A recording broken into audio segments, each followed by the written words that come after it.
தன்னை மறந்து மண்ணில் விழுந்து இளமை மலரின் மீது கண்ணை இழந்த வந்து தேக சுகத்தில் கவனம் காட்டு வழியில் பயணம் கங்கை நதிக்கு மண்ணில் அணையா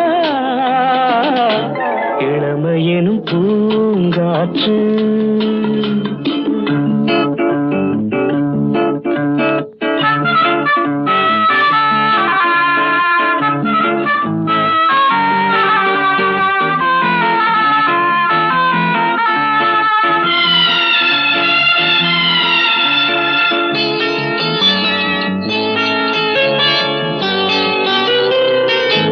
அங்கம் முழுதும் பொங்கும் இளமை இதம் பதம்